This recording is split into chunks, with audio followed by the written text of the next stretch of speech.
what's up, you guys? Marty Schwartz here with Marty Music, and welcome to the video. We're going to do something a little different today, but I have an amazing resource and a good buddy of mine.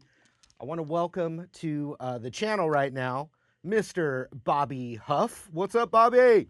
Hey, Marty. Thanks for having me. Now, you are in Nashville. That's where we met, and you are a producer, a musician.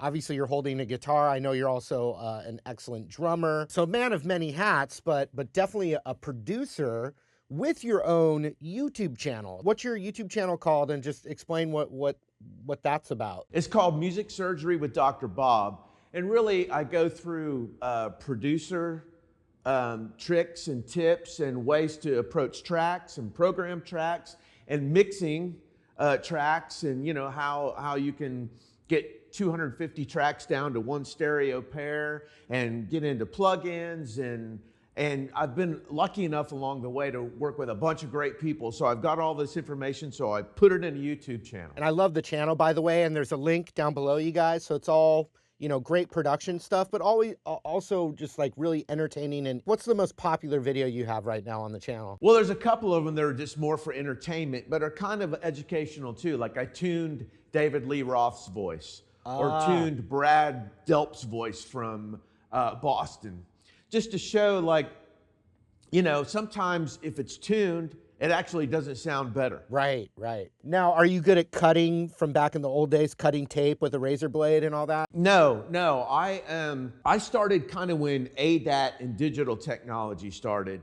So I was kind of, I did play drums on a lot of sessions with 2-inch tape and all that. Yeah. But didn't really get into engineering and mixing and producing until the digital age. Well, that's a great transition into what I wanted to talk about in this video. Digital just keeps getting better and better at recreating those authentic sounds, whether it's drums or orchestra instruments, but now especially guitar. Even bands like, I think Metallica and Guns N' Roses have switched to digital processors live. Oh, you would be surprised at how many bands have amps on the stage. Yeah.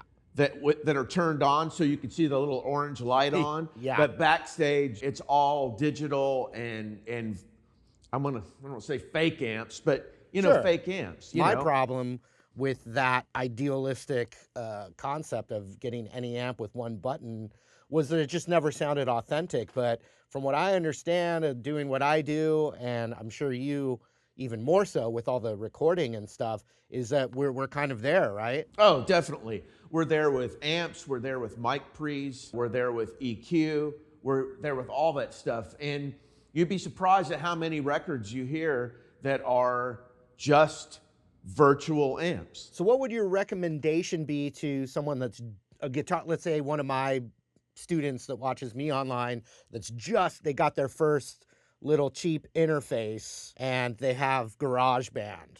What's their best option to get like some versatile sounds at a decent price and all that? I would recommend that you would use a virtual amp, because if you only have one amp at your house, you're only going to get one sound. If you have a tweed amp, you're going to get that sound. You might be able to get a clean and distorted out of it. But if you've got a virtual amp that you could buy for $150, $200, you get about every amp that you'd ever imagine, plus presets within that amp, and you could orchestrate a whole song with different types of amps. You know, your big dirty stuff, you might want Marshall. You might want something for your clean tone, like a Fender or whatever. And you'd have all those options with one guitar. Do you have a product that you recommend? Something like that, I would probably recommend Amplitude 4. Okay. Or a guitar rig. There's some other ones that are a little more specific, but if you'd had either of those, you'd be killing it, man. You'd be killing it. Awesome. Well, Yeah. that brings us to the next part of the video. We have some tracks, some of which are the real deal amps, and some of which are simulated, and I don't know which ones. So I think I am going to put my buds in so I can really, see if I can tell the difference. I took these off of multi-tracks that I have done. Okay. A lot of times if a band is in, they'll want to play through their amps. They'll bring their amps in. We capture those, and when I take it home to mix, once we get all the drums, the background vocals, the keyboards, the lead vocals, the acoustic guitars, all this other stuff, and the compression and all that in the mix, sometimes the decisions we made the very first day that we recorded the amps, you wish the tone might be a little different or have something added to it. So that's when I bring the virtual amps in and go, okay, well, these amps sound great, but I wish there was some more mid-range, or I wish there was some more low-end, so I'll enhance that with the virtual amp. When you hear these files, it's not necessarily the best sound that's the real one. There's EQ'd, a combination of sounds. It's EQ'd for the mix that it's exactly. coming from. Right. One enhances the other, but which one's real and which one's fake? Right. All right, Bobby, I've got 2 different tracks here, and they both just say Vox. So we're talking about the classic Vox tube amp, and 2 little parts here. So I'm going to just call this Vox track 1. Here I go.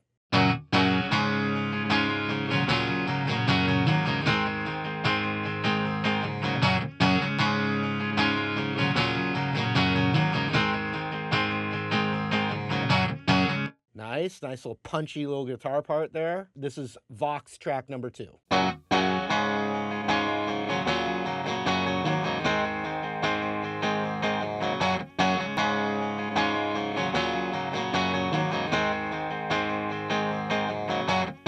Pretty close, Marty, pretty close. They both sound great. I feel like the second Vox track was just a little bit warmer. So I'm just going to guess that that second track was real and the first one was fake. Is that your final answer? Final answer. You are correct.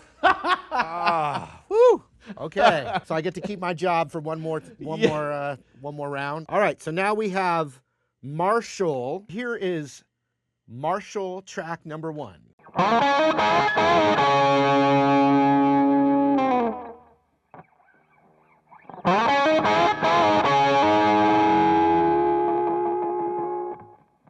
Nice. Bluesy rock action there. I like that. That's my wheelhouse right there. Here's Marshall number 2.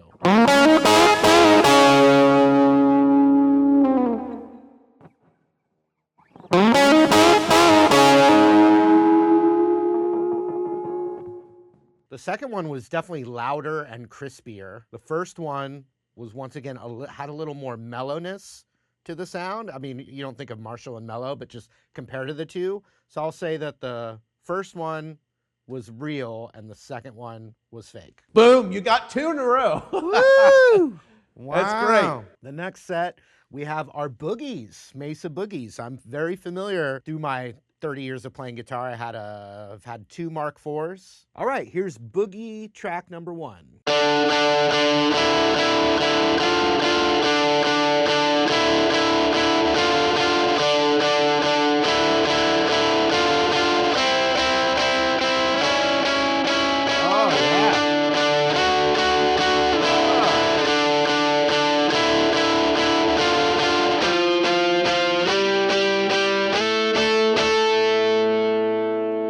I just got to say, I know that guitar part is just gluing a song together right there.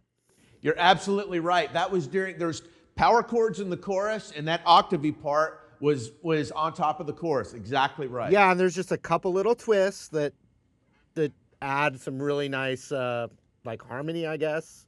Yes, absolutely. To it. Wow, nice Yep. work. Here's boogie number 2.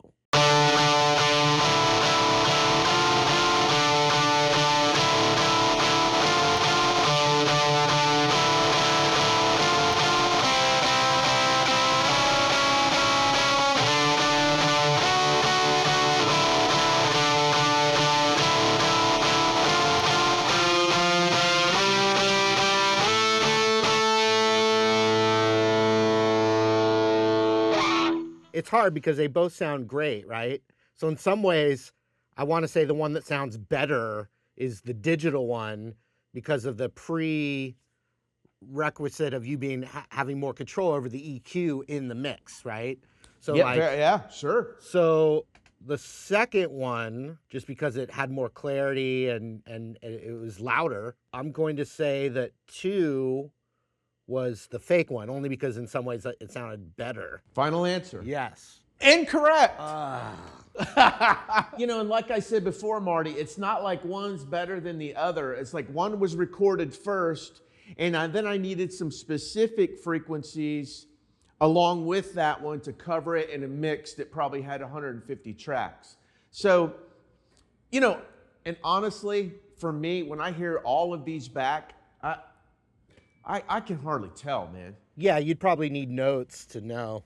Yeah, it's really, really, really close. So these next 2 tracks are actually from a very well-known band called Saliva, and now you worked with them? Yeah, I produced one of their records and co-wrote it. Oh, hell yeah, man. Yeah. So we've got Saliva number 1 and Saliva number 2. All right, here's Saliva number 1.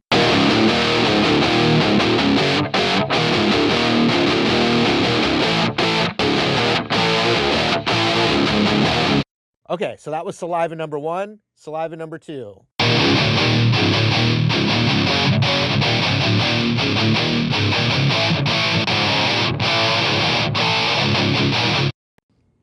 Yeah, that's fun. Rock on, right? I'm just gonna go with Saliva number 2 being real because it was just a little less crispy. Just had a little more warmth to it. So Saliva number 2 real, Saliva number 1 fake. Not that one's better than the other. Now this is not just the final answer, but this is the final answer for the whole quiz. So are you sure? Audience. Yeah, no. 3,000, up, down. Final answer. For the Saliva guitars, Marty, you spit out, get it? The correct answer. Yay.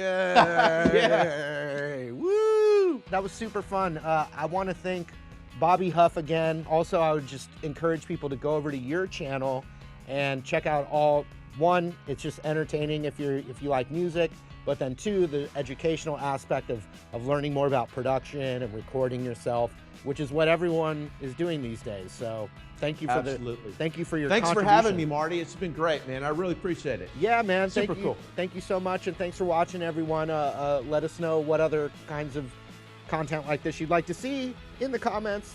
We'll see you later.